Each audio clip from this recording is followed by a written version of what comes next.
Mesdames, Messieurs, bonjour à toutes et à tous, bienvenue au journal. La principauté de Monaco et le Burkina revisitent leur coopération à travers la visite à Ouagadougou du prince Albert II, reçu ce matin à Kosiam par le président du Faso, entretien pour évoquer les relations dans le domaine de la santé, de l'éducation et de la protection civile. Les jeunes Tunisiens continuent de manifester dans les rues des principales villes du pays pour dénoncer les mesures d'austérité du gouvernement. Des affrontements ont eu lieu hier pour la 4e nuit consécutive. Le prince Albert de Monaco séjourne depuis hier au Burkina. Il a été reçu avec tous les honneurs ce matin à Kosiam par le président du Faso, Roch Marc Christian Kaboré. Les deux hommes s'étaient déjà rencontrés à l'arrivée du prince Albert II hier nuit à l'aéroport de Ouagadougou. Les discussions se sont prolongées à la présidence du Faso sur la coopération entre le Burkina et Monaco. Reportage Salifou Belem Abdelaziz Yagibou. Aux grands hôtes, les grands honneurs. Après l'avoir accueilli dans la nuit d'hier, dans la tradition qui sied, Roch Marc Christian Kaboré déroule le tapis rouge de Kosiam ce matin au prince Albert II de Monaco et son épouse Charlène.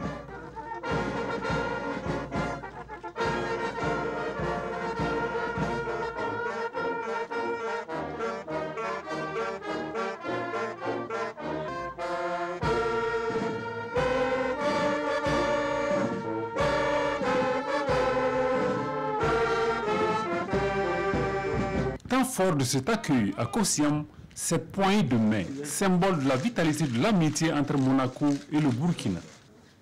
Pas de place aux déclarations. Le président de Faso et son hôte préfèrent pour l'instant se consacrer à l'examen de l'état de la coopération entre la principauté de Monaco et le Burkina.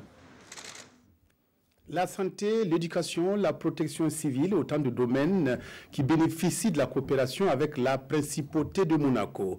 Une coopération qui a commencé en 2004 et qui a pris un véritable élan en 2012 grâce à un cadre formel de coopération signé par les deux parties. Abouaka Sayon. La coopération entre Monaco et le Burkina Faso date de 2004. Mais c'est en février 2012 que les deux pays ont signé un accord cadre de coopération lors de la visite d'État au Burkina Faso du prince Albert II. L'accord de coopération a instauré une commission bilatérale qui s'est réunie soit à Ouagadougou, soit à Monaco. La principauté de Monaco intervient au Burkina Faso dans les domaines de la santé, de l'éducation, de l'insertion socio-économique et de la protection civile. De façon spécifique, Monaco appuie la Brigade nationale des sapeurs-pompiers à travers la dotation d'engins de secours et de lutte contre l'incendie. La principauté de Monaco a financé en 2014 une initiative en faveur des populations victimes de la crise alimentaire dans la province du Séno. Ce projet, qui s'est achevé au premier trimestre de 2015, a bénéficié à plus de 35 000 personnes. Le Rocher a aussi financé entre 2011 et 2016 un projet dénommé Soutien à l'enfance en situation de rue à Ouagadougou. Le centre polyvalent de Lumbila, qui sera inauguré vendredi en présence du prince Albert II, est le fruit de cette coopération entre les deux pays. Un centre de référence spécialisé dans la formation au secourisme qui a coûté plus de 3 milliards de francs CFA. État indépendant situé au bord de la Méditerranée, Monaco couvre une superficie de 2 km² pour une population estimée à moins de 40 000 habitants. Très connu pour son club de football, le Rocher, malgré sa petite taille, est l'une des principautés prospères d'Europe. Allons à sa découverte avec Abouaka Sayon. Située au bord de la mer Méditerranée et le long de la côte d'Azur, la principauté de Monaco est un État indépendant inséré dans le territoire de la République française. Avec ses 2 km², Monaco est le plus petit État au monde après le Vatican. La population de cette ville-État est estimée à 38 000 habitants en 2016. Avec 19 000 habitants au km² et une urbanisation qui couvre presque toute sa superficie, Monaco est le pays le plus densément peuplé au monde. La langue officielle est le français et l'euro est l'unité monétaire, même si la monarchie n'est pas membre de l'Union européenne. Encore appelé le Rocher, Monaco est une cité prospère qui accueille casinos, hôtels de luxe, entreprises de pointe et banques d'affaires. L'économie monégasque ne connaît quasiment pas de chômage et est essentiellement basée sur les services, la TVA, le commerce et l'immobilier qui génèrent environ 40 000 emplois pour un chiffre d'affaires de plus de 11 milliards d'euros. Le secteur du tourisme tient également une place prépondérante dans l'économie du pays. Au plan politique, Monaco est devenu une monarchie constitutionnelle en 1911 avec un prince à la tête de l'État. Depuis avril 2005, Monaco est dirigé par le prince Albert II. Né le 14 mars 1958, Albert II est le 14e prince souverain de Monaco. Diplômé en sciences politiques, Albert II est un fervent défenseur de la cause environnementale. Il est le seul chef d'État en exercice à s'être rendu au pôle Nord pour interpeller l'opinion internationale sur le réchauffement climatique. Marié à la princesse Charlène le 1er juillet 2011, le prince Albert aime le sport et a participé en tant qu'athlète à de nombreux Jeux olympiques et au rallye Paris-Dakar. Il est le président de la Fédération monégasque de natation et d'athlétisme. Son Altesse est également engagé dans l'humanitaire. Il est le président de la Croix-Rouge monégasque depuis 1982. D'autres échos sur la visite du prince Albert II de Monaco au Burkina au cours de nos prochaines éditions. Un rapport d'enquête sur les inégalités de genre au Burkina a été lancé aujourd'hui. L'étude a été menée entre 2015 et 2017 pour construire un indice de mesure des discriminations basées sur le genre et favoriser le développement du Burkina en impliquant davantage les femmes dans les différents plans et programmes. La cérémonie de lancement a été présidée par le Premier ministre Paul Kabatiba. Reportage Roger Kam, Zalissa Sanfo. Social Institution et Gender Index, en abrégé CIGI, présente ici le rapport sur les inégalités de genre au Burkina Faso. Un rapport dont les études ont été menées dans toutes les régions. Il vise à dénoncer les discriminations faites aux femmes et à promouvoir l'égalité de genre.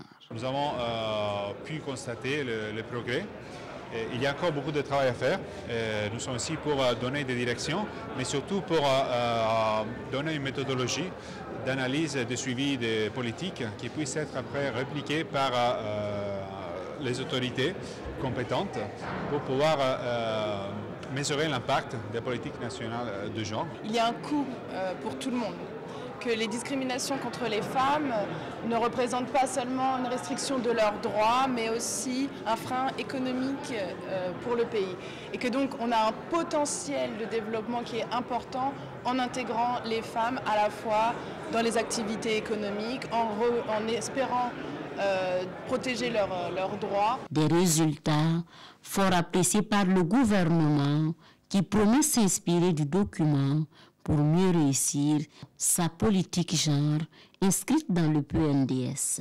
Ce rapport fournit des informations très utiles sur la question du genre au Burkina Faso. Notamment, ça nous fournit des données, notamment infranationales, des données globales dans un premier temps, mais également comment la question du genre se répercute dans les différentes régions, de manière à ce que nous puissions adapter nos politiques de développement, notamment le plan national de développement, par rapport donc à la prise en compte du genre. Ce rapport est le fruit de 2 ans de recherche et d'enquête. Il a été financé par la coopération autrichienne pour le développement.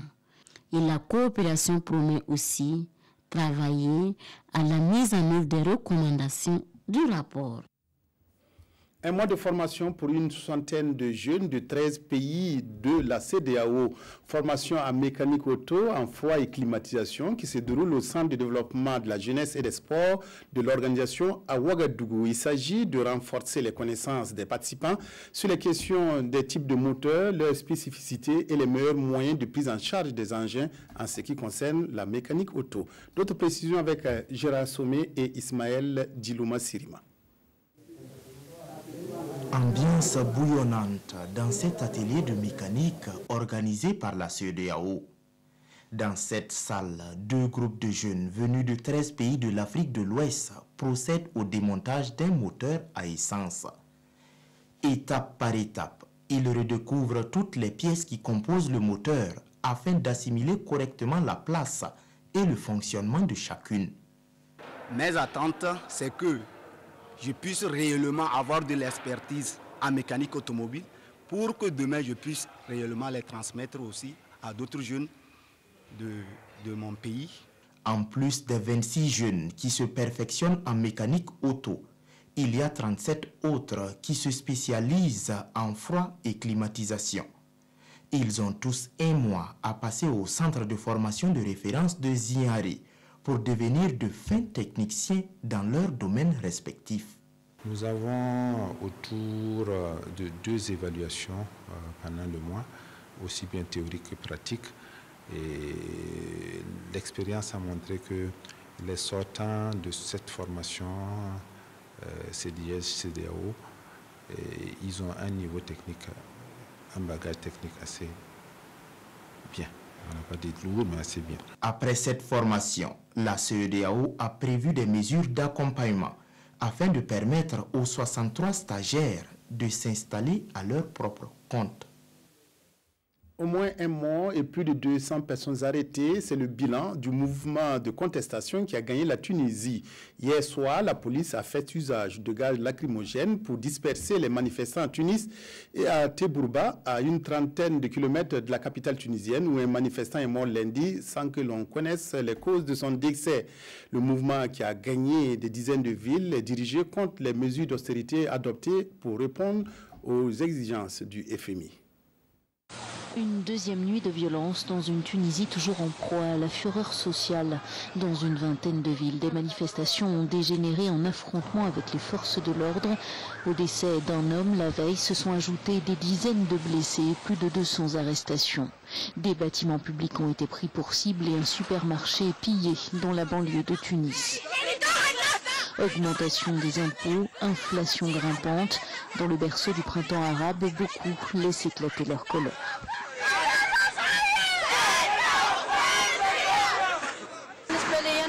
7 ans se sont écoulés depuis le soulèvement de 2011 et le gouvernement n'a rien fait pour nous. Alors c'est naturel de protester. Et je pense que les manifestations sont encore plus importantes qu'avant à cause des prix qui ont énormément augmenté. C'est normal que les gens manifestent quand ils ont du mal à acheter ce qui est nécessaire pour leur quotidien. Oui, c'est normal. À Djerba, 2 synagogues ont été visées par des attaques au cocktail Molotov, mais les incendies n'ont pas pris et il n'y a pas eu de blessés. Des incidents isolés mais qui inquiètent sur cette île où réside la plus grande communauté juive de Tunisie. Les négociations de paix entre le gouvernement colombien et l'ELN, l'armée de libération nationale, qui s'est déroulée à Quito en Équateur, sont suspendues en raison des attaques à la bombe contre des installations pétrolières en Colombie. Les Nations Unies ont réitéré leur soutien au processus de paix et ont exprimé leur inquiétude. Le gouvernement colombien a pour objectif d'aboutir à une paix définitive, comme celle conclue en 2016 avec les FARC, transformée aujourd'hui en parti politique autorisé qui présente un candidat à l'élection présidentielle de mai prochain. Les négociations de paix entre le gouvernement colombien et l'ELN, l'armée de libération nationale, volent en éclats. En cause, des attaques à la bombe contre des installations pétrolières qui n'ont pas fait de victimes le matin même de la reprise des négociations à Quito en Équateur et quelques heures après l'expiration d'un cessez-le-feu. J'ai parlé avec le chef de la délégation du gouvernement à Quito, Gustavo Bell, afin qu'il revienne immédiatement pour évaluer le futur du processus, a déclaré le président colombien. J'ai aussi renouvelé l'ordre ce matin à nos forces armées d'agir avec force. Les Nations Unies ont réitéré leur soutien au processus de paix et ont exprimé leur inquiétude. Leur secrétaire général Antonio Guterres a annoncé une visite en Colombie ce week-end. À New York, le vice-président colombien n'a pas fermé la porte à une reprise des négociations. Les prochains mois doivent être l'opportunité de faire des progrès et de stabiliser un processus encore fragile sur une base plus durable, a déclaré le chef de la mission d'observation du cessez-le-feu en Colombie. Le gouvernement colombien a pour objectif d'aboutir à une paix définitive, comme celle conclue en 2016 avec les FARC, transformée aujourd'hui en un parti politique autorisé qui présente un candidat à l'élection présidentielle de mai prochain. Le sujet phare des journaux ce jeudi, demain toujours la grève du monde de l'éducation. Les négociations du gouvernement avec les syndicats sont évoquées. La revue de presse, Vincent Tiendrebego. Faire de notre mieux pour sauver l'année scolaire, tel est le cri de cœur du Premier ministre rapporté par Sidouaya. Paul Kabatieba, qui a rencontré la presse pour faire le point des négociations avec les syndicats de l'éducation sur leur grève qui perdure. De la plateforme revendicative minimale des grévistes, on note 4 points comportant 23 sous-points, dont 8 ont été examinés selon le Premier ministre.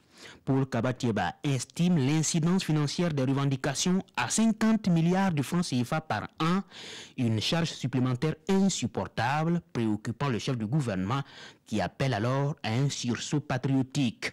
J'invite la coordination à la reprise des cours dans l'intérêt général de nos enfants et du pays, a-t-il lancé.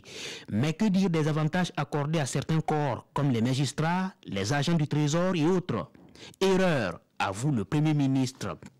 Dans le journal Le Pays, Paul Kabatieba fait savoir que la masse salariale a connu une très forte évolution entre 2013 et 2017, passant de 353 milliards à 430 milliards de francs CFA et sans tenir compte d'autres engagements pris avec certains syndicats pour cette année 2018. Lorsque vous accordez des avantages, il faut que cela soit cohérent avec la soutenabilité financière du pays, ajoute le Premier ministre. Affrontement entre militaires en Côte d'Ivoire, le journal Le Pays fait son diagnostic du malaise de l'armée ivoirienne et y trouve 2 raisons. D'abord, l'armée ivoirienne est une sorte de salad bowl où les ingrédients refusent de se mélanger. On y trouve des soldats de métier formés à cet effet et des soldats de guerre aux origines hétéroclites. La deuxième raison est une impression que la guéguerre entre Guillaume Soro, le président de l'Assemblée nationale, et Ahmed Bakayoko, ministre de la Défense, s'est déplacée au sein des troupes et le guangouan continue. À ce rythme, ils finiront par en avoir l'habitude, écrit l'observateur Palga. Car depuis 2 ans, à la fête du Nouvel An, les Ivoiriens n'ont plus seulement droit aux simples pétards et aux feux d'artifice devenus trop traditionnels, mais à de vrais coups de feu, tirés avec de vraies armes de guerre, et l'obs de se demander s'il y a encore une armée ivoirienne. C'est tout pour cette édition. Merci de votre aimable attention à la RTB. Excellent après-midi à toutes et à tous.